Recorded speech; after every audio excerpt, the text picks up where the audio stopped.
नमस्कार दोस्तों, thank you very much. आप लोग ट्यून हुए हमारे 5th addition of this talks, जिसका नाम है फिटनेस जिंदाबाद, जिसको शुरुआत किया है हमारे बहुत ही अजीज दोस्त डॉक्टर संदीप सूर्यकांत काटे, जो founder of Satara hill half marathon. और इस बार उन्होंने सोचा कि बार बार रनिंग के बारे में ना बात करें, लेकिन अब और भी बहुत सारी चीजें हैं जो एसोसिएटेड है विद रनिंग, और उसके बारे में बात करें। इसको लेकर हमने एक सिलसिला शुरू किया है अबाउट टॉकिंग अबाउट फिटनेस, जहां पे हमने बहुत सारे टॉपिक्स कवर किए हैं, जैसे कि न्यूट्रिशन, स्ट्रेंथ ट्रेनिंग, रिकवरी हमने कवर किया था, और जो है और बहुत सारे फिटनेस एस्पेक्ट्स हमने कवर किया था। और इस बार जो है हमारा जो टॉपिक है वो काफी इंपॉर्टेंट है, क्योंकि हम लोग रनर्स ये समझते हैं कि सिर्फ रनिंग ही करते हैं, और ये आपको बहुत कम लोग बताते हैं कि वो लोग इंजर्ड भी होते हैं। तो इंजरी को कैसे प्रिवेंशन किया जाए, इस पर जो है हमारी चर्चा है आज इस बार। और हमारे पास जो है हमारे साथ जुड़े हुए हमारे दो बहुत ही अजीज दोस्त, और सतारा के बहुत ही राइजिंग स्टार्स, और फिलहाल स्टार भी है, या महाराष्ट्र के स्टार है। तो हमारे साथ जो है जुड़े हुए हैं दो अजीज दोस्त, उनको इंट्रोडक्शन हम करा देते हैं। एक है डॉक्टर आदिश पाटिल, जो iron man and also doctor. नमस्ते। Namaste. Hello everyone. How are I'm you? a half finisher to clarify because I'm not a full Ironman as of now. You look But Iron Man. yeah, thank you. But I'm Ironman certified triathlon coach as well and orthopedic surgeon with subspecialization in joint replacements and arthroscopy surgery, which are sports surgeries actually. So I बहुत deal with बढ़िया। a lot of training for all these events. Very nice. So you also train and you also help people in injury, Yeah, it's injury just prevention. it's actually a good way to find patients. Good, we are networking to find patient, बहुत ही अच्छा है। आजकल जो है networking बहुत अच्छा चलता है, विच इज नाइस। तो मुझे ये बताइए, जब tell the audience the start of your journey, कैसे आपने शुरुआत किया? बिकॉज लोग शुरू करते हैं running, but you went into at least 70.3 iron man. Just talk about it. I also started with running actually, but then the journey is different. I did my schooling from military school, Sainik School, Satara, wherein we used to do a lot of rigorous training. I used to be a very fit guy those days. But later on, medical education happened, and then I went on to become 104 kilograms. And to shed that extra kilograms, I started running. तो मैंने running बस वजन कम करने के लिए शुरू किया था. And while I was trying to run few kilometers, I understood that I can run a bit faster, or maybe say with a fairly good pace. Then I started running marathons. I started with actually my first half marathon was half marathon of Hyderabad. Then I did Satara Hill half marathon, and then journey went on to become half Ironman in Dubai. So that's how the journey went through. I found a lot of good friends. I would call them brothers. We did half Ironmans together. We did a lot of marathons together. We enjoyed a lot. We did Oktoberfest together. So all those good things happened after I started running. लोग इसीलिए iron man join करते हैं, क्योंकि अक्टूबर fest जाना है उनको। Yeah, Oktoberfest thank you. actually when in the time actually I had actually bombed out of it, Ironman Italy, and I did Oktoberfest after that. So that's good thing because you find brothers in yes, field actually. So मेरा ये it's good मानना है journey. कि iron man लोग करते हैं क्योंकि अक्टूबर fest जाना है उनको। Yeah. That's a good reason. Thank you. What a wonderful journey, from 104 kilos. So how is your weight nowadays? कैसे मैनेज करते हो आप? Actually, I've seen a lot of ups and downs. When I did my half Ironman, I was 72 kilograms. From 104 to 72, I had gone down to, and then lockdowns happened. So I went back to 100 kilograms. Then I started running again for now, just to shed weight and get back into training. Now I'm somewhere around 85 uh, and on track to do those kind of things again. Okay. Very nice. Thank you very much for your lovely introduction. And I'm sure कि the journey is very inspirational to many, and to yourself. तो हमारे second guest हैं, who's a very known athlete, national level fitness champion. उन्होंने बहुत सारे जो है marathon या डिस्टेंस रनिंग कोच है, वो बहुत सारे रनिंग रिकॉर्ड्स उनके नाम पे। वो उनका जो है एक थीम है which they call it, he called himself as the Shiv spirit, और उनके नाम के साथ जुड़ा हुआ है spirit. Very very very happy to introduce Shiv Yadav. नमस्ते। थैंक यू सर, नमस्ते। कैसे हो? कैसे हो आप? यस यस, बढ़िया, all good. Very nice. Hello, Shiv. तो बहुत बढ़िया। ना it's nice to see you. कैसे हो आप? कैसा है मौसम वहां पे? बस बहुत बढ़िया है, बारिश तो नहीं है लेकिन मौसम बहुत अच्छा है। अच्छा, तो Yes. ये शिव स्पिरिट का नाम कैसे आपको मिला? नाम तो फाइंड आउट करने में बहुत टाइम लगा मुझे, लेकिन थोड़ा मैं स्पिरिचुअल थॉट्स को भी थोड़ा सा मानता हूँ। शिव तो ठीक है, लेकिन ये भगवान के नाम से लिया हुआ था नाम है, और स्पिरिट जो कि सब में चाहिए, और रनर्स में तो स्पिरिट होना बहुत जरूरी है, तो मैंने शिव स्पिरिट नाम डिसाइड कर लिया, अच्छा, तो आप जिसको थोड़ा जस्ट स्पिरिचुअल भी बेस मिला है। जरा अपने बारे में थोड़ा बताइए लोगों को। यस, मैं बेसिकली शॉर्ट रनर था, मतलब 400 800 मीटर। लेकिन जब मैं 14-15 ईयर्स का था तब जाके मैंने इवेंट्स स्टार्ट किए। उस टाइम प्रॉपर कोचिंग गाइडेंस मुझे मिला नहीं, और ना ही कोई बताने वाला था, ना ही फाइनेंशियल स्टेटस उतना अच्छा नहीं था कि मैं मतलब घर वाले सपोर्ट करें या फिर मैं एथलेटिक में करियर करूँ। तो वो जो स्पान होता है एथलीट्स का, जो 14 to 18 ईयर्स का जो प्रैक्टिस का पीरियड होता है, उसके बाद भी जो परफॉर्मेंस फेज होता है वो निकल गया। लेकिन मैंने सोचा कि ठीक है, मुझे उस टाइम पे कोचिंग प्रॉपर गाइडेंस नहीं मिला, तो ना कि हम आगे बहुत सारे एथलीट्स हैं उनको हम ये काम कर सकते हैं, उनको सर्विस प्रोवाइड कर सकते हैं, तो मैंने तब जाके कोचिंग फील्ड मैंने डिसाइड की, और उसमें जाके आगे मैंने मेरा करियर भी ऑप्शन ढूंढ लिया। अच्छा, बहुत बढ़िया। और अभी आजकल आपका जो है बहुत सारे कोचिंग चल रहा है, मैंने बहुत सारे वीडियोस आपके देखे हैं, और आपके भी एथलीट्स विन कर रहे हैं, बहुत अच्छा है। इनफैक्ट आई एम श्योर कि आप दोनों ने सुना होगा आज का न्यूज, कॉमनवेल्थ गेम्स में हमारे जो दो एथलीट है, एक Avinash Sable ji who Yes. Was almost getting a gold लेकिन सिल्वर मिला, और एक Silver. बहुत ही हमारा जो 10 किलोमीटर वॉक कर प्रियंका गोस्वामी, उनको भी सिल्वर मिला। बहुत ही अच्छा दिन भारत के लिए। It is Yeah. First time जो है ट्रैक एंड फील्ड में हमें जो है दो मेडल्स या इतने सारे मेडल्स हमें मिल रहे हैं। I think in the history of Commonwealth games ऐसा ऐसा नहीं हुआ है। So it's so nice, Fabulous. Such a wonderful, very great news for Indian running and Indian sports. And those are actually immortals for mere mortals like us. There is a huge number of athletes who are trying for Ironman Estonia today, and they're on racetrack. They're doing huge, wonderful things. Two of them are from India, from Satara. Hemal and Kartis's wife Suchitra. She is also on course. I mean, she's doing fabulously well on the track. And Yeah, fingers crossed, they should finish pretty strong. Very nice. In fact Commonwealth games में इस बार जो है हमारा जो है triathlon team भी था, which was like first time they have gone two youngsters to and out of the team from Maharashtra only, Yeah. and Amit समर्थ के जो डॉक्टर अमित समर्थ, उनके जो स्टूडेंट्स हैं, they have actually gone. Wow. Yeah. Amit sir is Yeah, a legend in himself. yeah, yeah. And तो to add on to the बोलिए note, बोलिए। sorry to interrupt. I'm also a student under Shiv sir, so say hello to. It's great to share a platform with my teacher himself. Very nice, that is nice, good. तो जो हम लोग जो मुद्दे पे आ जाते हैं, बेसिकली हम लोग Yeah. इतने सारे बारे में बात कर रहे हैं हम लोग अबाउट रनिंग रनिंग रनिंग। बहुत सारे लोग रनिंग शुरुआत कर देते हैं, एंड दे स्टार्ट, बिकॉज बहुत सारे लोग लोग ये समझते हैं कि उनको रनिंग करना जानते हैं, और सिर्फ यही है कि हाँ चलो भागो। तो उसके बाद जो है इट हैपेंस कि इंजरीज आ जाता है, and it sometimes irreversible injuries.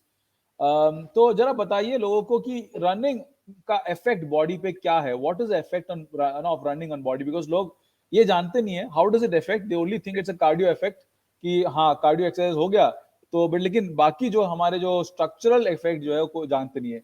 If you can just talk about it, I think doctor Adesh, you can talk a little bit about it, because ये आपके साथ जुड़ा हुआ एक टॉपिक है। शिव, Yes. बाद में आप कंट्रीब्यूट कर सकते हो, लेकिन आदेश Yes. बताइए how does running affect the body. Running actually, we should not look at running as a sport. We should look at running as a part of life. तो जब भी आप रनिंग को शुरू करते हैं, हर कोई अपने अपने एफिशिएंसी या फिजिकल लिमिट्स के अकॉर्डिंगली शुरू करता है. Sometimes they get acquainted with running form and then they go on to do good things and they improve upon their form. तो बहुत सारी चीजें होती है. तो चीजें होने के time running affects both emotionally, physically and mentally. So you have to be prepared for all the three aspects of running: physical, mental, and emotional. Emotional as in I would say the running will give you happiness after 10K, even after 5K finish. You've done a fun run, and for somebody who just started running, it will be like great euphoric experience. But for somebody who's preparing for a full marathon and he bonks out at 10K, it is going to be a huge emotional trauma.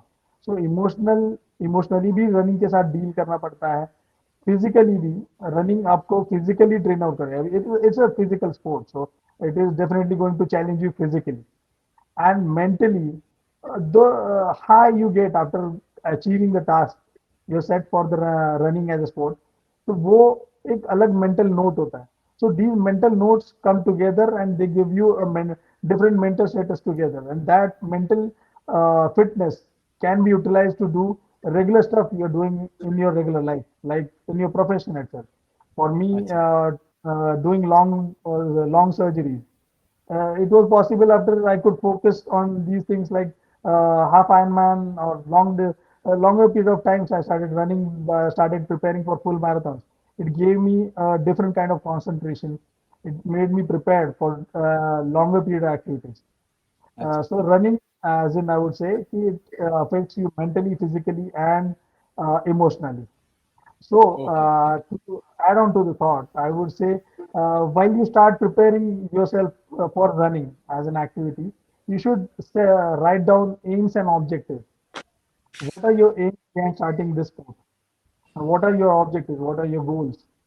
And it should objectives as in मैं बता कहना चाहूंगा कि it should be a continuous process.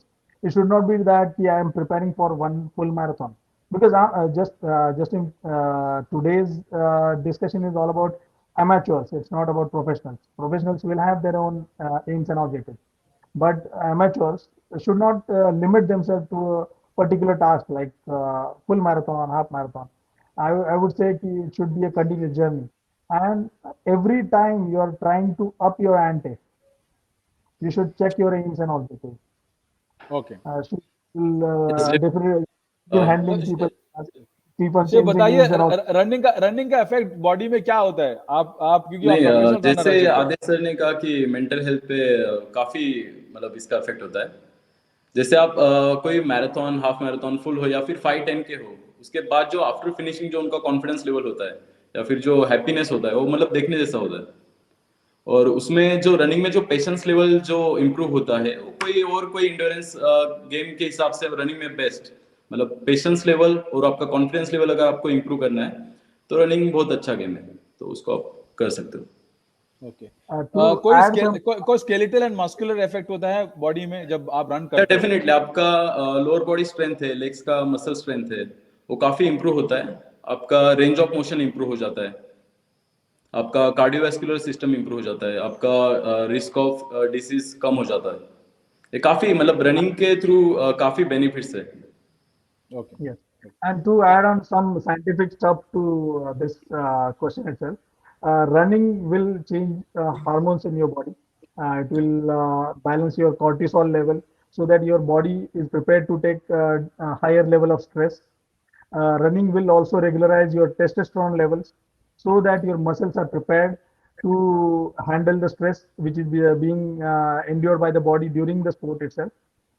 Again, running will also change the structure of your muscles, the kind of running you're doing. If you're into sprinting, the body muscles, if you've observed the sprinters, they will have bulky muscles. And if you observe long distance runners, they have thin physique. So the types and no, the combination of striated, non-striated muscles, fast twitch and slow twitch muscles, will change according to your need of your body. Body starts adapting to the kind of running you're offering to the body, and moreover, body also starts adapting by regulation of your lactic acid and regulation of your heart rate. It is vagal stimulation. We say vagus is the nerve in the body which gets stimulated while you're doing the sport. If you're into long distance running, vagus will get stimulated, and eventually you'll see a lot of people with low heart rate, less than 60 is what we Okay. call low heart rate, and that is seen typically in long distance runners. It is because the athletes have prepared their heart and vagus for that kind of sport. Now, this is the scientific addition to the discussion. Yes. ठीक है, मैं अपना watch check कर रहा था, heart rate is now 49, the lowest was Wow, 30. wow, you are super fit. या तो ये thank you very much Adish of the scientific explanation of running का इफेक्ट. एंड शिव, शिव ये क्वेश्चन आपके लिए है. एमेच्योर रनर्स, यू नो, एक fact मैं आपको बताता हूँ, अराउंड 78% जो है लोग इंजरी हो जाते हैं. तो मुझे Right. बताइए, ये एमेच्योर रनर्स में इंजरी क्यों इतना होता है? I mean why is that कि यू नो जो एक स्पोर्ट, जो एक साधारण सा स्पोर्ट जैसे रनिंग, जहां पे सिर्फ भागना है, वो भी अपनी स्पीड में, कम स्पीड में, फिर भी लोग इतने इंजर्ड क्यों हो जाते हैं? जरा बताइए लोगों को.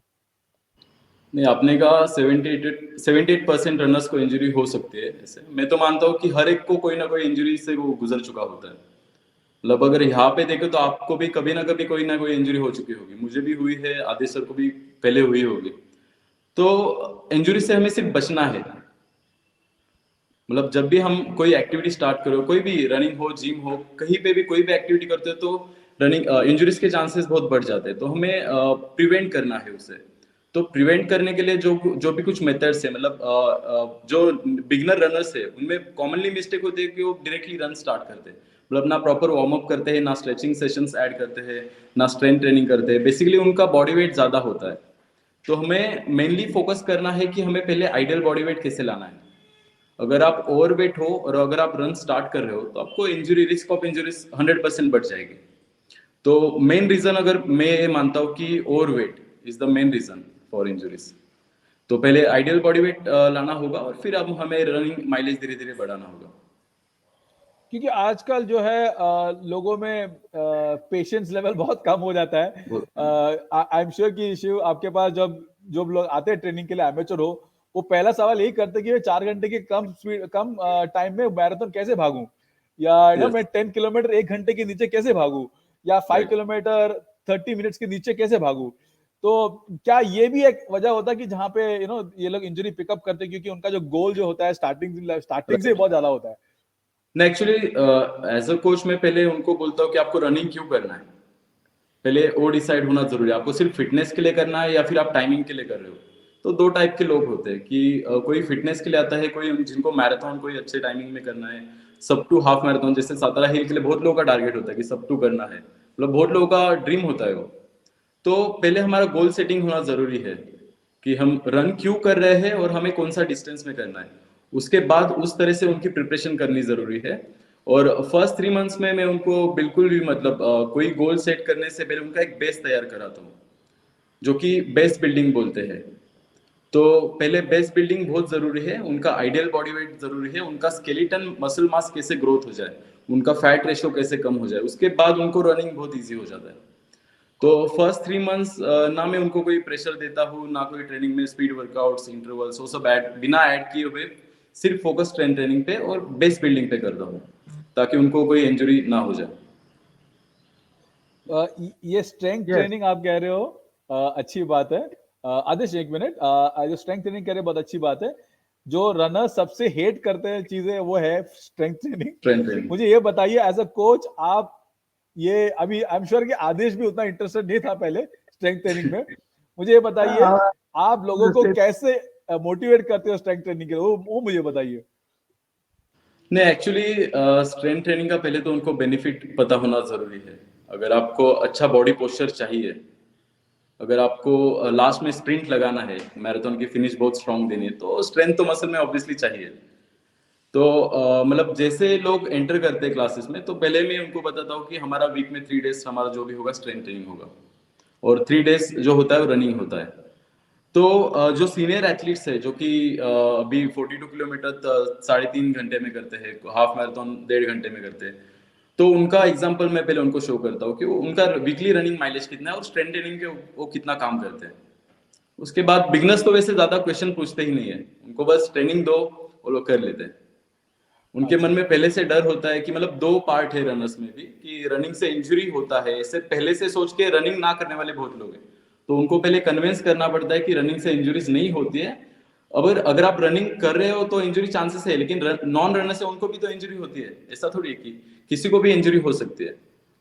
तो ऐसा जरूरी नहीं है कि रनिंग से आपको इंजरी होगी। बहुत सारे मतलब जिनको रनिंग स्टार्ट करना है लेकिन मन में डर है कि हम रन करने के बाद हमें इंजरी हो जाएगी, हम लोग भाग नहीं सकते, हम लोग वॉकिंग ही कर लेते हैं, ऐसे बहुत सारा मतलब लोग हैं, उनको हम लोग रनिंग कम्युनिटी में ऐड कर सकते हैं definitely.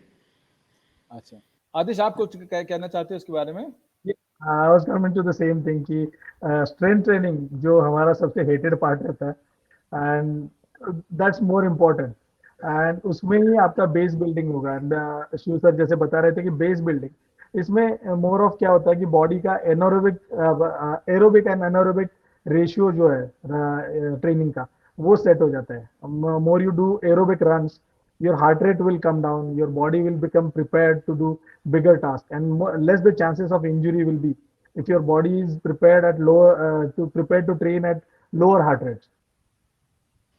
Okay That's my addition. Okay, तो ये बताइए क्योंकि शिव आप कोचिंग में हो और आप बहुत सारे एथलीट्स को 1000+ एथलीट्स को आपने कोच किया है अभी तक, और बहुत सारे देशों में आपने कोच किया है। ये रनिंग से सबसे कॉमन इंजरीज जो होती है वो क्या क्या है, जरा बताइए लोगों को। What are the most common injuries? Most common injuries में मैं अगर बताऊँ आपको तो सीक्वेंस वाइज बताऊँ तो शिन स्प्लिंट्स, जो कि बिगनर्स में बहुत पाई जाते हैं। अगर मतलब वो होती भी क्यों है, उसके पीछे एक रीजन है कि उन्होंने उतना ओवर स्ट्रेस दिया नहीं होता है मतलब लोअर बॉडी पे।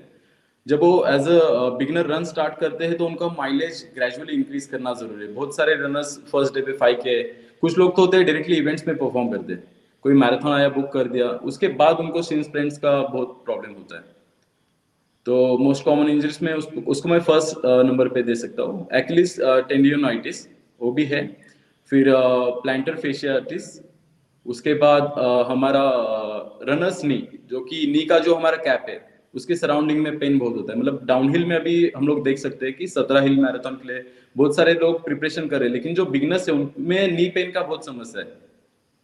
उसके बाद IT बैंड सिंड्रोम है, जो कि रेयर इंजरी है लेकिन वो भी मतलब है इंजरी टाइप है एक। तो एक 5-6 टाइप्स के इंजरीज है। ओके, मैं इसके बारे में पूछने से पहले आपसे एक सवाल करना चाहता हूँ। ये इंजरीज जो है, आपने कहा कि एक क्योंकि बेस बिल्डिंग नहीं होता या स्ट्रेंथ ट्रेनिंग नहीं होता, ये दो रीजन से जिसकी वजह से इंजरीज होती है, और कोई वजह है जिसकी वजह से इंजरीज हो जाती है फॉर रनर्स? उसमें अगर कहा जाए तो ओवर ट्रेनिंग जो भी है, बेस बिल्डिंग है, फिर उनका पुअर न्यूट्रिशन। अगर उनका न्यूट्रिशन अच्छा नहीं है तो भी उनका रेस्ट रिकवरी पैटर्न प्रॉपर होता नहीं है, मसल रिकवरी होती नहीं है, उसमें भी इंजरीज चांसेस बढ़ जाते हैं। फिर उनका रेस्ट प्रॉपर नहीं होता है। अगर बहुत एथलीट्स है जो कम रेस्ट करते हैं और सुबह आके वर्कआउट स्टार्ट करते हैं, तो मेरा पहला कहना उनको ये होता है कि आप पहले रेस्ट कंप्लीट करो, रेस्ट के बाद आप प्रेफरेंस दे रहे हो तो उसके बाद आप वर्कआउट को प्रेफरेंस दो, लेकिन पहले अगर देना है तो आप रेस्ट को दो। और उसके बाद उनका पुअर रनिंग फॉर्म भी है। अगर उनका रनिंग फॉर्म अच्छा नहीं है बिगनर्स में, तो मतलब रनिंग फॉर्म पे देखा जाए तो मतलब अभी इलीट रनर्स को भी आप अगर पकड़ लो तो उनमें भी कोई ना कोई मिस्टेक निकलती है। तो रनिंग फॉर्म ऐसा किसी का परफेक्ट है ऐसा बोल नहीं सकते। तो रनिंग फॉर्म पे बहुत हमें काम करना चाहिए। तो बहुत सारे ऐसे रीजंस है। ओके, आदिश, क्योंकि आप डॉक्टर हो और आप पेशेंट्स को ट्रीट करते हो, तो मुझे बताइए, मैं जब नोविस रनर जाता है आपके पास विद इंजरीज, ये शिव ने जो बताया उसके रीजंस के अलावा और कोई रीजन है जिससे इंजरीज हो जाती है? There are some reasons actually, which are because of क्योंकि बहुत सारे लोग रनिंग इसलिए शुरू करते हैं कि रिसेंटली आपको डायबिटीज डिटेक्ट हुआ, कुछ हार्ट का कुछ बीमारी डिटेक्ट हुआ, इसलिए यू स्टार्टेड फिटनेस, तो उसमें जॉगिंग शुरू किया, and then eventually they start doing their runs. तो उसमें you have to study their basic morbidity as well. ये डायबिटिक लोग जो है उनका न्यूट्रिशन बहुत मॉनिटर करना पड़ता है। रिसेंटली अभी मार्केट में कंटिन्यूअस ग्लूकोज मॉनिटरिंग के डिवाइसेस भी आए हैं, तो वो उनका ग्लूकोज लेवल भी मैनेज कर सकते हैं। तो जो वाइल रनिंग चक्कर आना वगैरह ये सब चीजें, लो ब्लड शुगर यानी हाइपोग्लाइसीमिया होना, and following the actual nutrition plan which can happen if you are monitoring the blood glucose levels continuously, and you are keeping your dietitian in loop if you are training for a certain event which is going to be physically tax your body. Similar same thing about your heart cardiac health, कि आपने अपने cardiologist या physician को भी loop में रखना चाहिए कि आप जिस तरीके का एक्सरसाइज करने जा रहे हो, and you should not dehydrate your body. Hydration again is a key component for the injury, because prolonged dehydration will lead to higher coagulation profile of your body. That is, blood clots होने की संभावना बढ़ जाती है इन लोगों में. So you have to maintain your hydration as well. You have to look after your sodium and potassium levels, electrolyte levels of your body. If you are already a diabetic or cardiac guy or a person with a kidney disease, इन लोगों को अपना nutrition plan, workout plan, ये सब चीजें बहुत meticulously follow करनी पड़ती है. A diabetic guy should not become hypoglycemic during any phase of run. This is what we advise. And cardiac person, a person with cardiac ailment should not have zone 4 or zone 5 heart rate. This is what we ideally suggest. And people should train according to their pathologies as well. This is my two bits. इसमें मैं कुछ 3 taste add on करना चाहूंगा. जैसे कि आपका haemogram level होता है, आपका B12 लेवल और आपका विटामिन डी, ये 3 टेस्ट भी बहुत जरूरी है. ओके. Yes. आजकल के नए लाइफस्टाइल डिजीज है विटामिन डी का कमी होना. तो अपार्ट फ्रॉम द क्या है diabetes which is another lifestyle disease जैसे कहते हैं, and thyroid is another lifestyle disease. Vitamin D is something which people do not, लोग जो है उसके बारे में जरा जानते नहीं है. विटामिन डी की डेफिशिएंसी और रनिंग में जरा क्या है संबंध, जरा बता देंगे प्लीज. नहीं, अभी अगर आपके बॉडी में कैल्शियम एब्जॉर्ब करना है, मेन फंक्शन विटामिन डी का, तो आपका विटामिन डी लेवल अच्छा होना जरूरी है. यही मेन रीजन यही है. अगर आपके बोन स्ट्रांग नहीं है तो स्ट्रेस फ्रैक्चर होने की भी मतलब हो सकता है आपको. मतलब शिन स्प्लिंट्स होने के बाद अगर आप उसी में ट्रेन करो तो आगे जाके आपका स्ट्रेस फ्रैक्चर होने ही वाला है. उसमें अगर जाके आपका विटामिन डी लेवल अगर लो है तो डेफिनेटली होगा. तो ये सब पैरामीटर्स चेक करना, जैसे आदेश सर ने कहा, और ये कुछ 3-4 टेस्ट है वो करना जरूरी है. ओके, ठीक है. To add on to the injuries, actually there are two more injuries. जैसे अपने सर ने बताया कि stress fracture, it is a serious injury. तो लोगों ने जब there are certain injuries which are very serious and people need to take them seriously.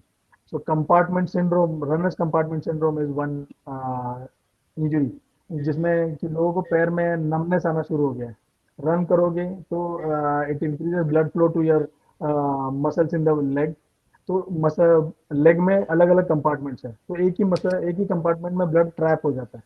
Then जो नर्व उसी कंपार्टमेंट्स में हमेशा ट्रैवल कर रही है उनके लिए स्पेस कम हो जाता है, तो वो नर्व दबना शुरू हो जाता है. This is called as runners compartment syndrome.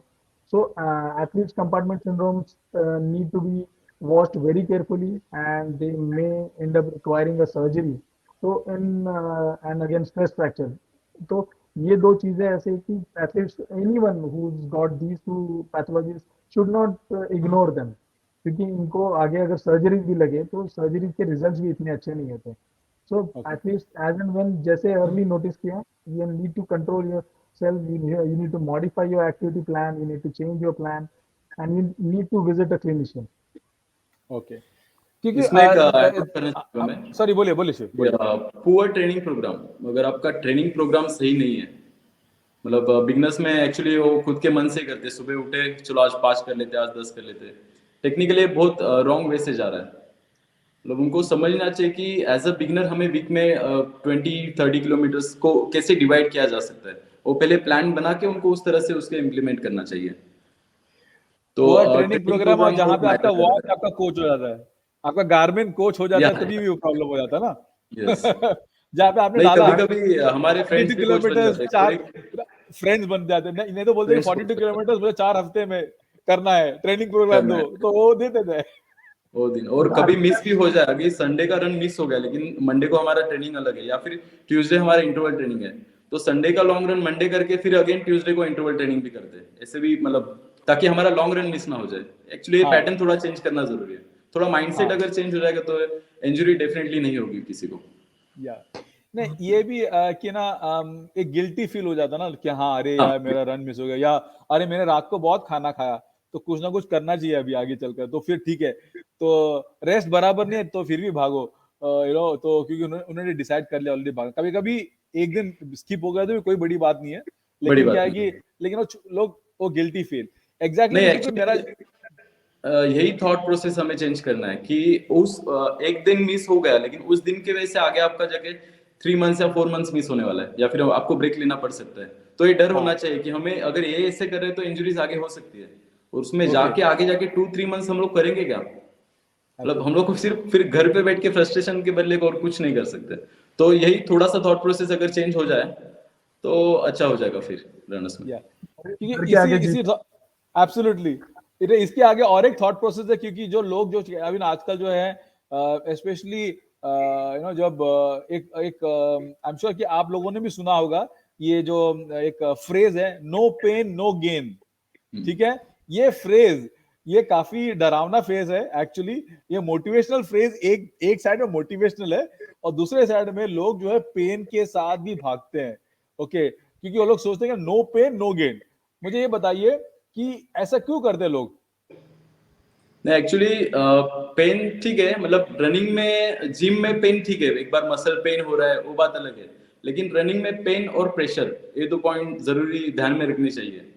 अगर आपको पेन है लेकिन आप रन करो, लॉन्ग रन करो मान के चलो, और 10 किलोमीटर पे आपका राइट लेग का नी पेन कर रहा है, तो उस टाइम हमें रुकना है, ना कि उस लेग पेन में हम लोग भागेंगे तो डेफिनेटली राइट लेग में इंजरी हो जाएगा फिर, और वो माइनर इंजरी रहता है। मतलब उसके बाद हम लोग राइट लेग को बचाने के लिए फिर पूरा प्रेशर लेफ्ट पे शिफ्ट कर देते हैं। बहुत सारे रनर्स है पहले इंजरी माइनर इंजरी कोई और लेग में होती है और मेजर इंजरी कोई दूसरे लेग में बन जाती है, फिर तो उसको बचाने के लिए हम लोग पूरा प्रेशर लेफ्ट लेग पे डालते हैं और फिर मेजर इंजरी लेफ्ट लेग में होती है। आपने आधे सर में भी बहुत लोगों को देखा होगा ऐसे।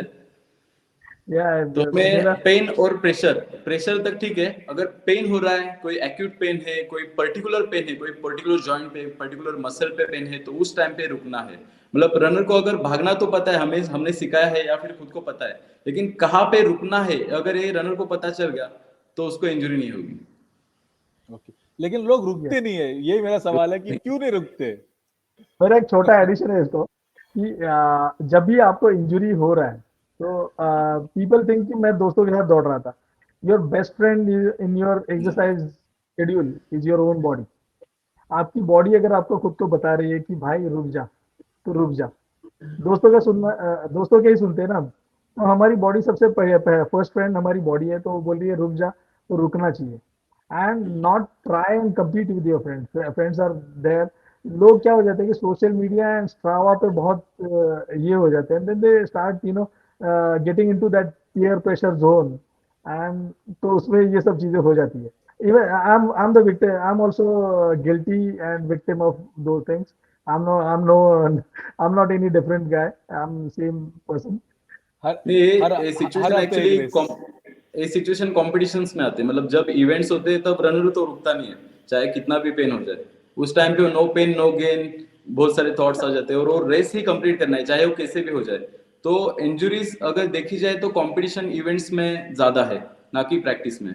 तो प्रैक्टिस में Yes. रेशो थोड़ा कम है, लेकिन कंपटीशन में इंजुरीज ज्यादा बढ़ जाती है। Okay, Yes. Thank you very much for this information. आपने कहा शिव बेस बिल्डिंग में आप ध्यान देते हो 3 महीने।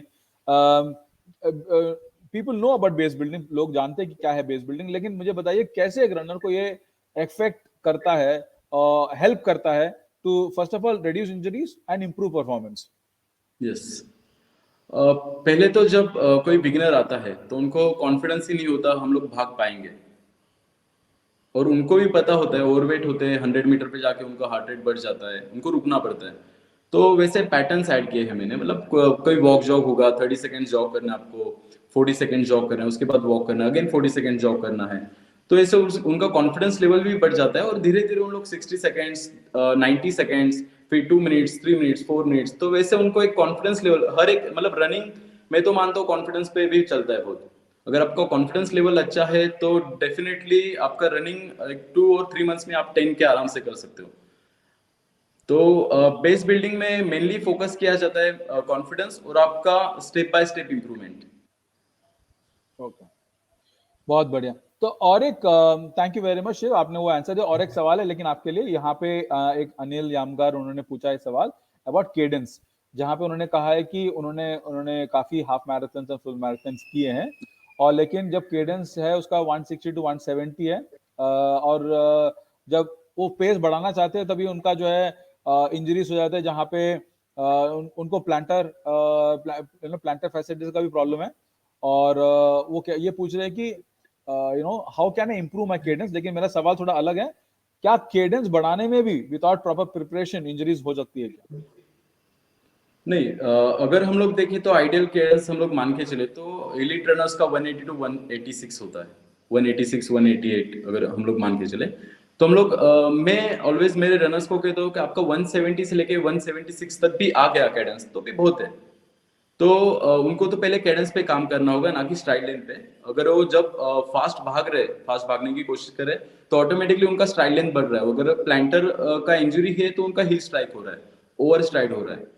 तो उनको इसको वीडियो एनालिसिस करना होगा, जब वो फास्ट भाग रहे थे उनका रनिंग फॉर्म किस टाइप में है, क्या उनका हिल स्ट्राइक है, हिल स्ट्राइक ठीक है लेकिन वो ओवर स्ट्राइड तो नहीं है। तो वो पहले फाइंड आउट करना पड़ेगा, और उनको कैडेंस जो है 162 है तो उसको पहले 170 प्लस करना होगा। तो उसके लिए बहुत सारे ऐप्स है, उसमें एक ट्यूनर एंड मेट्रोनोम ऐप भी है, गार्मिन में भी हम लोग के सेटिंग है कि कैडेंस ऐप सेट कर सकते हैं हम लोग। तो उसमें बीट्स बजते हैं और हर एक बीट पे हमें हमारे स्टेप्स मैच करने होते हैं। तो वैसे पहले 1 और 2 मंथ्स पहले कैडेंस पे फोकस करें और धीरे धीरे स्ट्राइड लेंथ पे वो फोकस कर सकते हैं। इंटरवल्स में, स्पीड वर्कआउट्स में ऑटोमेटिकली उनका स्ट्राइड लेंथ बढ़ जाएगा।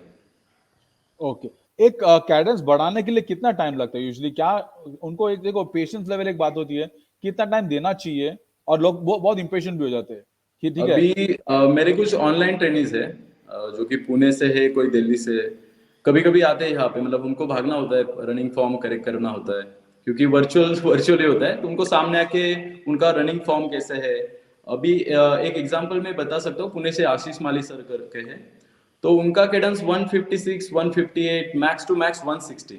उनका कैडेंस कभी बढ़ रहा नहीं था। फोन पे कितने बार मैंने गाइड किया, उनको ऐप डाउनलोड करने बोला, लेकिन वो जब यहाँ पे आए उसके बाद हम लोग ने ऐप स्टार्ट किया, उनको मैंने बताया कि कैसे मैच करना है।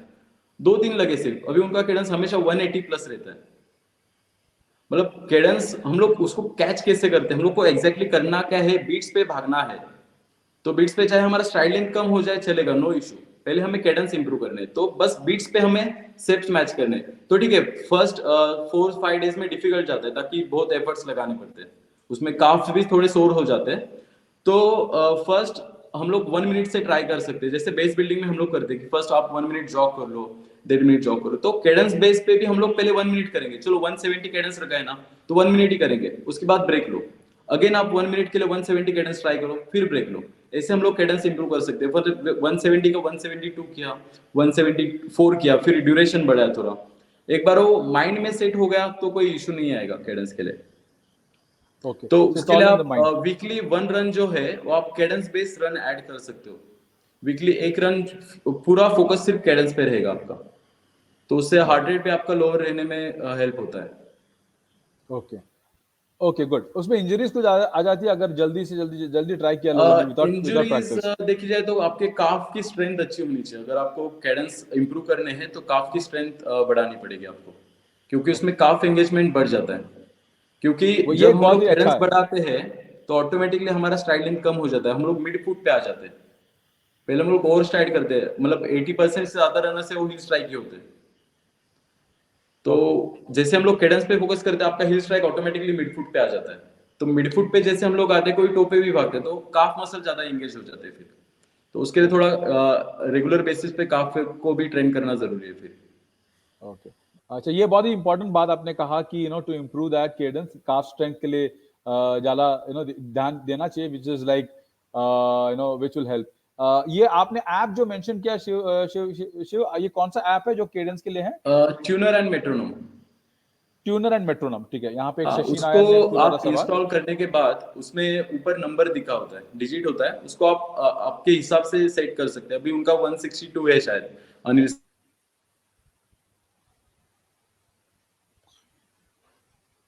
ठीक है, Adesh, you want to say something? Shiv sir is back. मैं या ऐड करना है तो I just add something to that कि मेट्रोनोम पे आपने या ट्यूनर पे जैसे शिव सर ने बताया, आप केडेंस सेट करो। एंड आई वुड सजेस्ट, जैसे शिव सर ने भी सजेस्ट किया था कि किसी दोस्त को आपके वीडियो एनालिसिस बीच बीच में कराते रहो एंड ऑब्जर्व दैट वीडियो। आपके फर्स्ट वीडियो एनालिसिस यानी खुद का ही स्लो मो वीडियो निकालो, उसमें लैंड फुट अपना लैंड कहाँ हो रहा है, बॉडी के आगे हो रहा है, बॉडी के लेवल में हो रहा है। Because staying along with your center of gravity is very important while you're protecting your joints and muscles and your bones. तो सेंटर ऑफ ग्रेविटी अपने बॉडी का, उसके आगे आप स्टेप करना शुरू करोगे तो body will try to adapt to the situation. Body अपना बॉडी जो है, it is we are living organism, will adapt to the situation. तो हमारा बॉडी अडॉप्ट करना शुरू होता है। प्लांटर फेशियाटिस उसकी वजह से शुरू होता है कि because you're landing ahead of your body, your calcaneum, the heel bone of your body, will react to it by increasing the size surface area. बहुत बार हम heel spurs या bone की growth देखते हैं एक्सरेज में। So these are because your body is trying to react to the situation. Similarly, plantar fascia, which is very important to maintain your agility of your foot, it gets strained because you're trying to land ahead of your body. You're trying to reach out, which your body should not reach out to. तो उस level पे अगर आप जा रहे हो तो body will try, plantar fascia का इन्फ्लेमेशन यानी उसको सूजन आ जाएगा and then that will lead to plantar fasciitis. Typical plantar fasciitis का पेशेंट को क्या होगा कि early morning when he gets up from the body, he will feel lot of pain in the foot and he will not feel like walking even 4-5 steps. And after walking with that pain for 5-10 steps, the pain will reduce. This is typically a plantar fasciitis patient, and this is Okay. not a serious injury, but it will keep on bothering you for longer period of time. Certain angle में भी pen आ जाता है फिर जब आप चलते हो। Yes. तो इन वीडियो एनालिसिस, यस, मैं और बोलिए, एक पॉइंट ऐड ऑन करना चाहूंगा। वीडियो एनालिसिस इसलिए जरूरी है क्योंकि मैं मेरे ट्रेनर्स को बहुत बार कहता हूँ, आपका ये मूवमेंट हो रहा है, शोल्डर गलत हो रहा है, शोल्डर ड्रॉप हो रहा है, आपका हिल स्ट्राइक हो रहा है, ओवर स्ट्राइक हो रहा है, लेकिन उनको समझ में नहीं आता है। उनको मतलब हर एक रनर को लगता है मैं सही तरीके से ही भाग रहा हूँ। या तो जब हम लोग, मैं हमेशा उनके वीडियोस बनाता हूँ और उनको सेंड कर दो कि आपका ये मिस्टेक हो रहा है, तब जाके उनको क्लिक होता है नहीं सीरियसली हो रहा है ऐसे। तब इसके लिए वीडियो एनालिसिस आपको 15-20 डेज में हर एक बार वीडियो एनालिसिस करना चाहिए। अच्छा, थैंक यू, बहुत बढ़िया, थैंक यू वेरी मच। ये बहुत सारे इंपॉर्टेंट पॉइंट्स आप बात करें। हमारे ऑडियंस से बहुत सारे लोग इंडिया से भी है और बांग्लादेश से भी है। एक निरपेन चौधरी जो सतारा हिल हाफ मैराथन पहली बार भाग रहे हैं in coming September, all the way from Bangladesh is coming there to run, so he is also tuned in. So and बहुत सारे लोग हैं यहाँ पे, बहुत सारे सवाल भी आ रहे हैं। तो आदेश, ये आपके लिए सवाल है which is you are the most perfect person to answer it. Running posture और इंजरीज, ओके, पहला है कि इनका संबंध क्या है और उसको कैसे बराबर कर सकते हो? Running posture and injury, it is very well related to each other. जैसे मैंने अभी थोड़ी देर पहले भी बताया था कि centre of gravity of your body, centre of gravity of your body यानी जो बॉडी का एक मैकेनिकल एक्सेस है जिसके अराउंड अपना वेट का डिस्ट्रीब्यूशन होना चाहिए। This is called as centre of gravity for your body और mechanical axis of your body, जो टिपिकली नी के एंड एंकल के सेंटर में से जाता है। हिप का जॉइंट जो है, जो cup and ball for limen and for acetabulum and head of the femur in scientific language. तो centre of head of the femur, centre of the knee and centre of the ankle, उसमें जो axis draw होगी, एक line draw होगी, तो उस वहां से अपनी मैकेनिकल एक्सेस जाती है। If you try to have a different form other than that, it will try and change the mechanical axis, try and change the weight bearing ratio of a body, and it will take it away from the mechanical axis. Body क्या करता है कि उसको react करता है। How it will react? It will try and reshape the bone. Bone का shape change हो जाएगा। it will start affecting the cushioning mechanism of your body, much like जैसे फुट में अगर आप देखोगे तो जो फुट के स्प्रिंग्स है, जो फुट का आर्क मेंटेन करने वाले कुछ लिगामेंट्स है, ये spring ligament and multiple ligament complexes, वो लिगामेंट्स अफेक्ट हो जाएंगे। स्पाइन में जाओगे तो स्पाइन के डिस्क आपके जो है वो अफेक्ट होना शुरू हो जाएंगे। नी में आपके जो मेनिस्कस रहता है वो अफेक्ट होना शुरू हो जाएगा। कार्टिलेजिनस जो कवरिंग है नी जॉइंट में, उसको अफेक्ट होना शुरू है। These are shock absorption mechanisms of the body, and these come into play. They're supposed to come into play every time you're trying to do exercise. But if you're changing the run pattern, if you're not running the way you should be running, actually you're supposed to run, then the parts which are not supposed to take weight come into play, and those parts are not actually anatomically or physically ready for that kind of weight distribution, and वहां से injury शुरू हो जाती है। तो meniscus का injury शुरू होना शुरू हो जाएगा, फुट का, एंकल का पेन, जो हिप में कुछ कुछ लोगों को सीरियस इंजरी हो जाती है। हिप में इम्पीचमेंट बोलते हैं। Impeachment is change in the shape of head of the femur. जो बॉल रहता है अपना, उसका स्पेरिकल शेप चेंज होकर उसको अंडे जैसा शेप हो जाता है, एग शेप हो जाता है, oval shape, and that leads to impeachment. यानी हिप के जो जॉइंट को स्टेबिलिटी देने वाले लिगामेंट्स है, लैब्रम एंड ऑल, वहां पे इंजरी होना शुरू हो जाता है। This is a serious injury. तो Okay. जैसे आपने पूछा कि run form and your body injury are very well related, and you need to maintain your run form to avoid these kind of injuries okay, कि बहुत सारे and लोग ऐसे provide भी होते हैं कि शोल्डर उनका ड्रॉप हो जाता है, specially final, specially marathon running में, लॉन्ग डिस्टेंस रनिंग में, जब आप देखते हो फाइनल 5 किलोमीटर जो होता है या 10 किलोमीटर होता है, बहुत सारे लोगों का शोल्डर डाउन हो जाता है। तो उससे भी उससे क्या इंजरीज हो सकती है? shoulder down होने से actually it will not affect your shoulder, as in say, because your running is more of a leg game rather than hands game. But shoulder drop होने की वजह से आपका जो सेंटर ऑफ ग्रेविटी, जैसे मैंने अभी भी थोड़ी देर पहले बताया था, वो आगे आ जाता है। It should travel from S to vertebra, वो थोड़ा आगे आ जाएगा शोल्डर ड्रॉप होने की वजह से। That will go on to change weight distribution in your knee. तो घुटने में जो मीडियल मेनिस्कस, जो अंदर का मेनिस्कस है, उस पर ज्यादा वेट आना शुरू हो जाएगा। फुट में अगर आप जाओगे तो डेल्टॉइड लिगामेंट एंड जो स्प्रिंग लिगामेंट, जो फुट के आर्च मेंटेन करने वाले लिगामेंट है कुछ, उन पे प्रेशर आ जाएगा, and eventually it will lead to pain in ankle, knee के जो मीडियल साइड यानी अंदर के साइड वाला कार्टिलेज एंड मेनिस्कस, कार्टिलेज थोड़े दिनों में वेयर आउट होना शुरू हो जाएगा।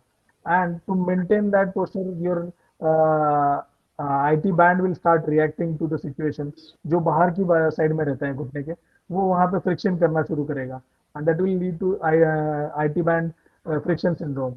एंड इवेंचुअली शोल्डर ड्रॉप होना एक सिंपल चीज है, but if you keep on doing it for longer period of time, तो ये सब चीजें दिखना शुरू हो जाएगी बॉडी में। ओके, नहीं, थैंक यू। मैं इसमें और एक श्योर। बात ऐड ऑन करना चाहूंगा। शोल्डर ड्रॉप होने के भी बहुत सारे रीजंस है। जैसे कि अगर आपका वॉच हेवी है, जैसे फिनिक्स का मॉडल है, वो थोड़ा हेवी है, तो उसके कंपेयर में आपको इस हाथ में भी कुछ वेट या बैंड वगैरह कुछ पहनना चाहिए, ताकि अगर इसमें वेट है तो ऑटोमेटिकली मेरा लेफ्ट शोल्डर ड्रॉप हो जाएगा। अगर आप कोई ट्रैक पे भाग रहे हो एक ही डायरेक्शन में, तो उसमें भी बार बार कर्व लेने से आपका एक शोल्डर ड्रॉप हो सकता है।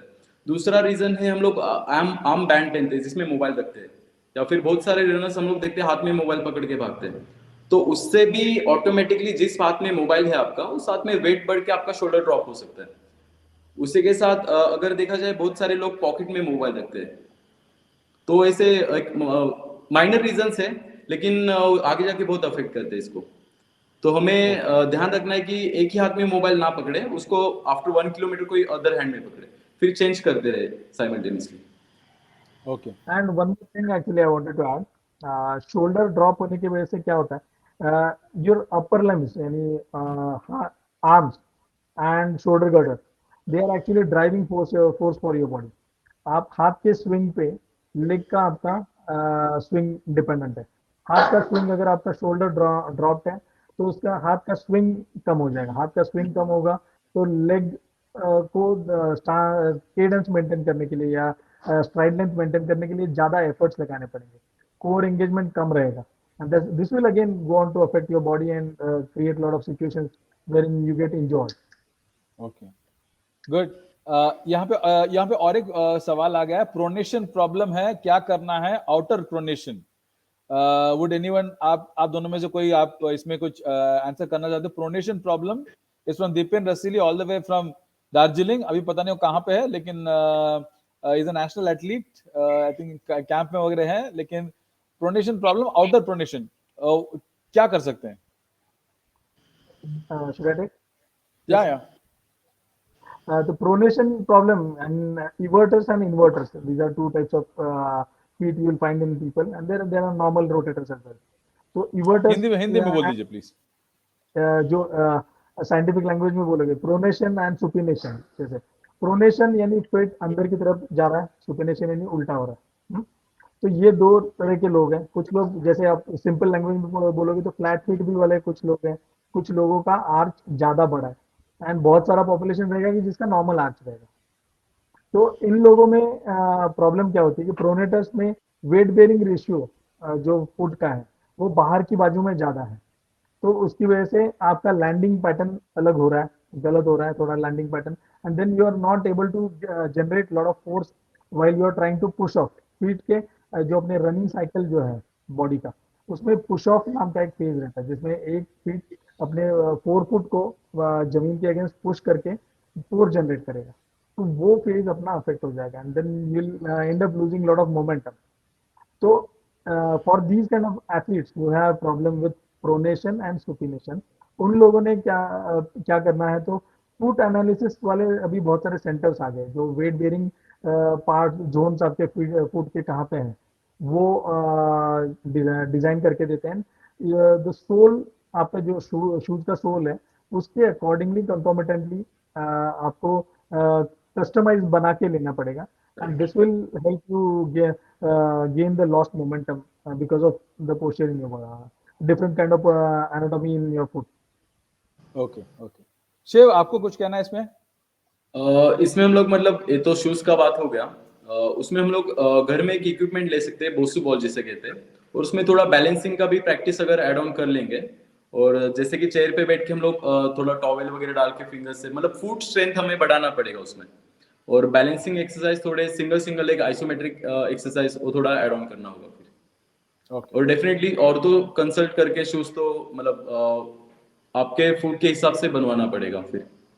Okay, thank you. ये आई एम श्योर कि Dipen would be happy with answer. तो शिव, ये सवाल आपके लिए है, थोड़ा लंबा सवाल है।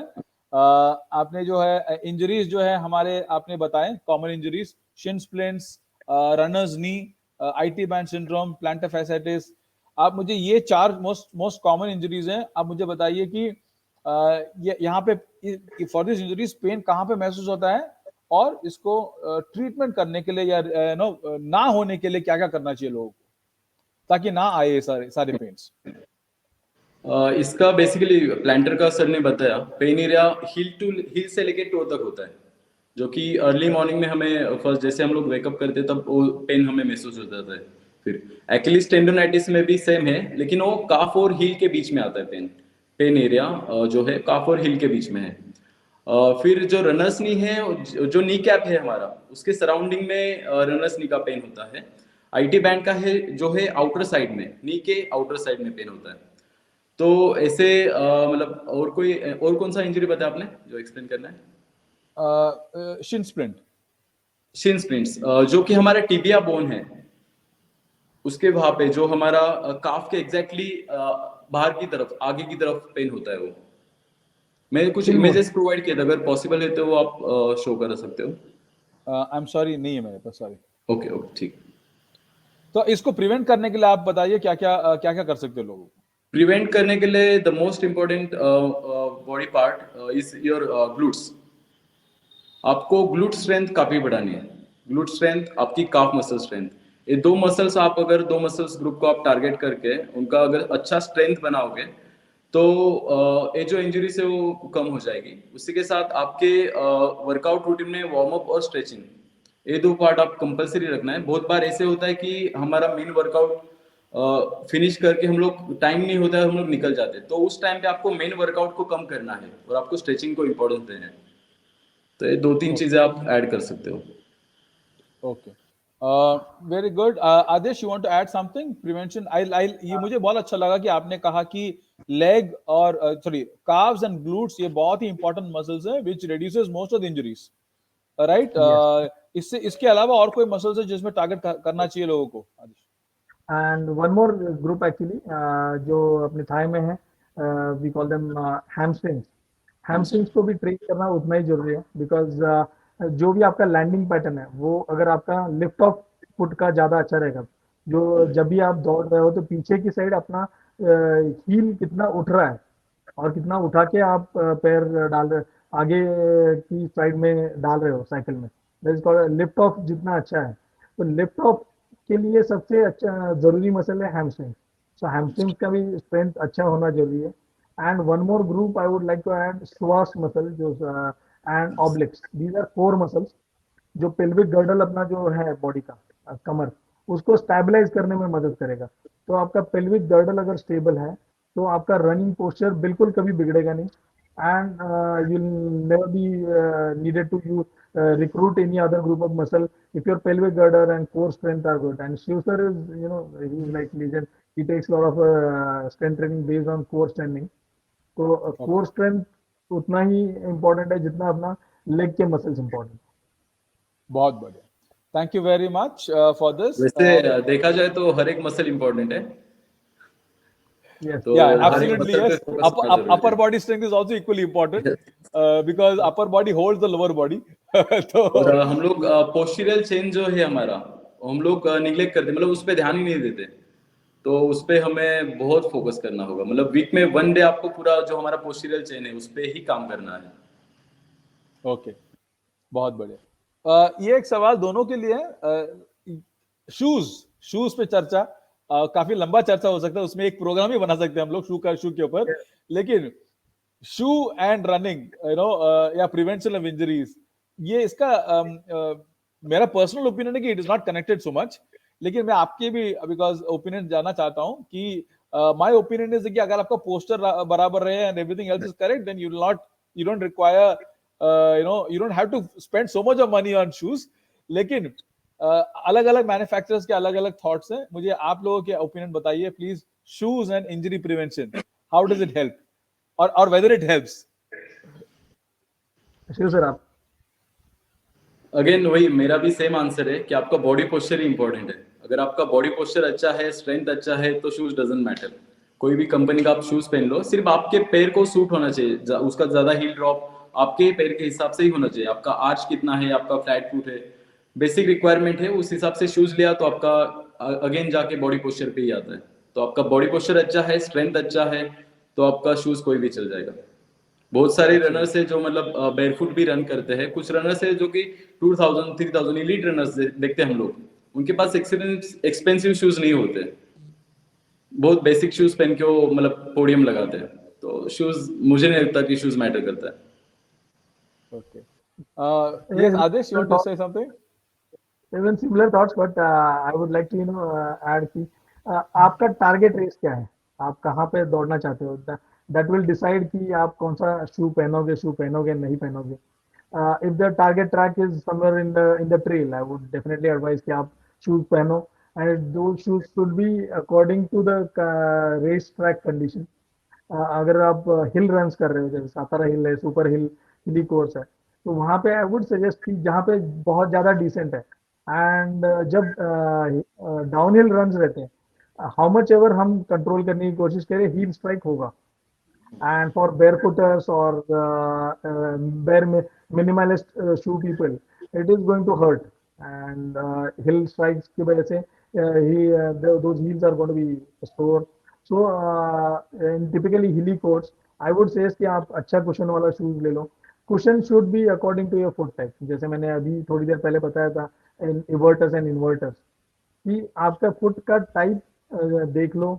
इफ योर न्यूट्रल इन्वर्टर रिवर्टर, उस पे आप अपना शूज डिसाइड करो। डेफिनेटली शू पे थोड़ा इंक्लाइन होना चाहिए, forward heels should be a little higher and toes should be a little lower.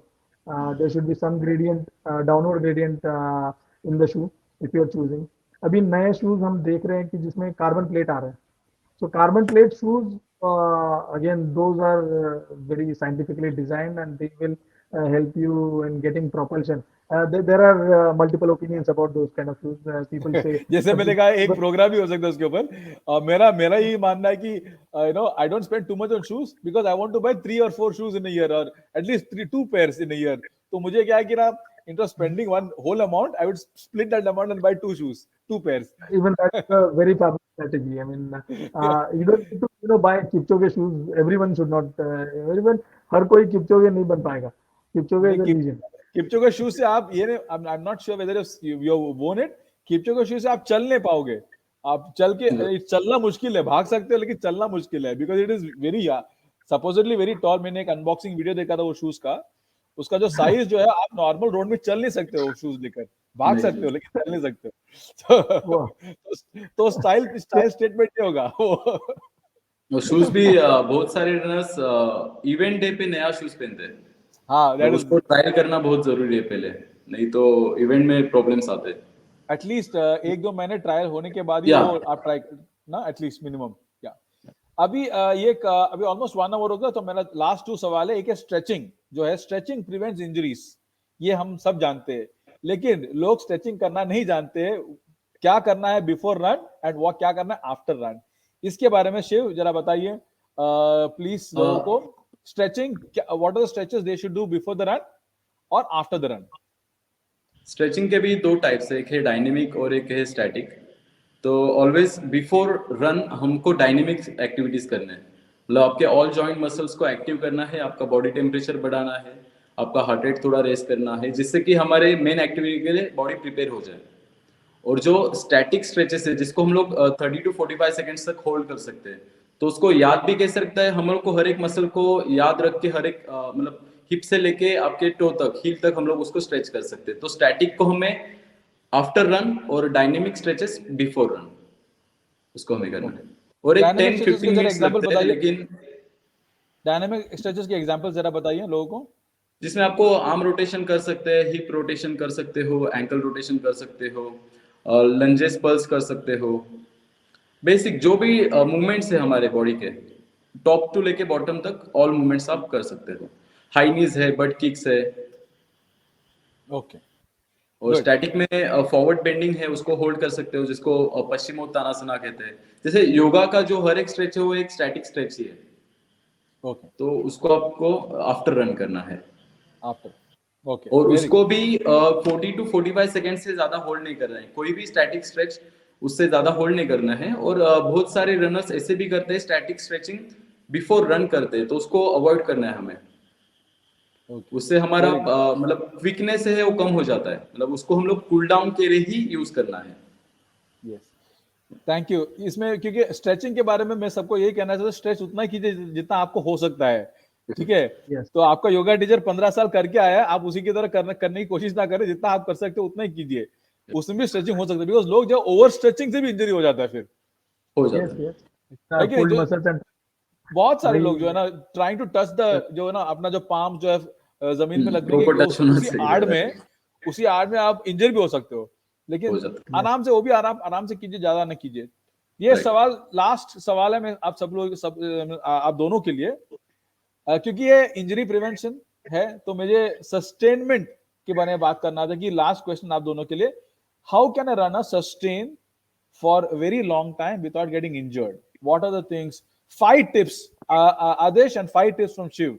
5 tip दीजिए, sustainability and injury prevention. Adesh.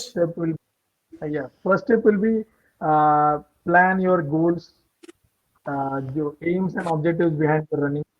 वो लिख के रखो and try to follow them. Do not try to overshoot. Second, follow a structured program. Structured program में जो components है, YouTube पे बहुत सारा material available है. Try and understand the technicalities behind that structured program.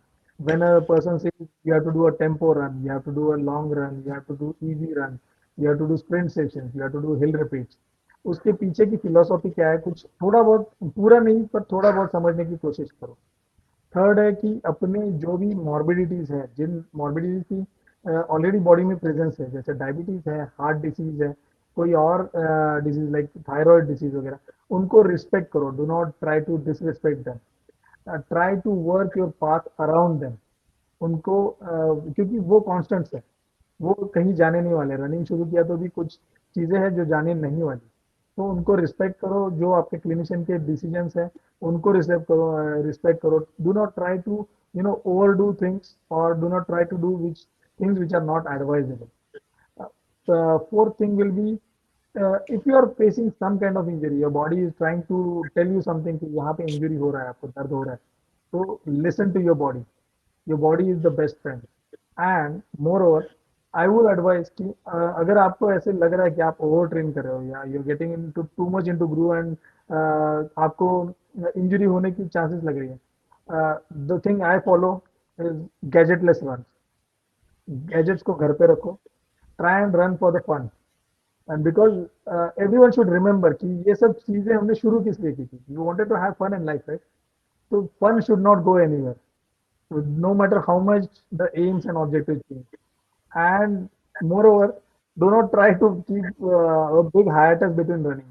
The problem which I am facing right now is I had a break of almost 1.5 to 2 years. I was busy in COVID hospital and all those things. तो वहां पे बड़ा hiatus आ गया, then coming back to that form is again difficult. And Okay. you can come back, definitely you can come back to that form, but then you have to follow the same steps which you followed when you began your running exercises. You have to Okay. remember those steps, and you have to make yourself feel like a toddler जो हर step पे नया चीज सीख रहा है. You have to become a student and try to listen to your body and your coach. Do not Very good. disrespect them. Okay. These are Thank my you tips. very much, Adesh. Thank you. Shiv, आपकी तरफ से 5 tips. Yes, ये important question है आपका. इसके लिए मैंने कुछ पॉइंट्स नोट डाउन करके रखे थे, तो उसको मैं एक बार रीड करता हूँ. Be patient. तो आपको पहले तो पेशेंस बहुत ज़रूरी है. कोई भी रनिंग में अगर आप एंटर कर रहे हो, तो रनिंग आपका 2 दिन में 2 मंथ्स में नहीं इम्प्रूव होने वाला है. आपको 2 से 3 साल तक पेशेंस रखना बहुत ज़रूरी है. उसके बाद कंसिस्टेंसी आपका की है. अगर उसमें आप इम्प्रूव होना है तो कंसिस्टेंसी रहना ही पड़ेगा आपको, और अगर कंसिस्टेंसी रखना है तो आपको इंजरी से दूर रहना है आपको. थर्ड मेरा पॉइंट है setting a goal.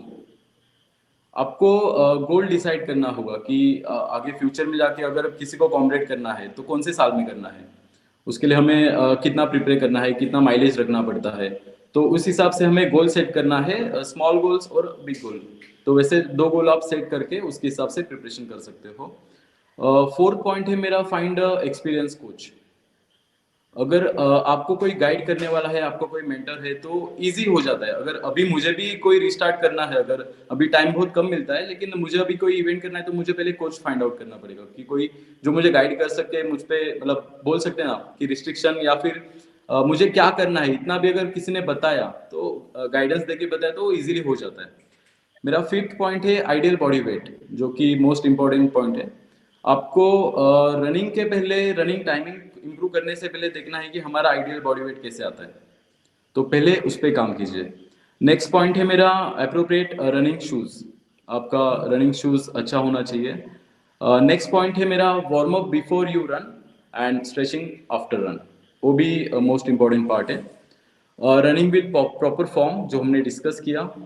Gradually increase the number of mileage.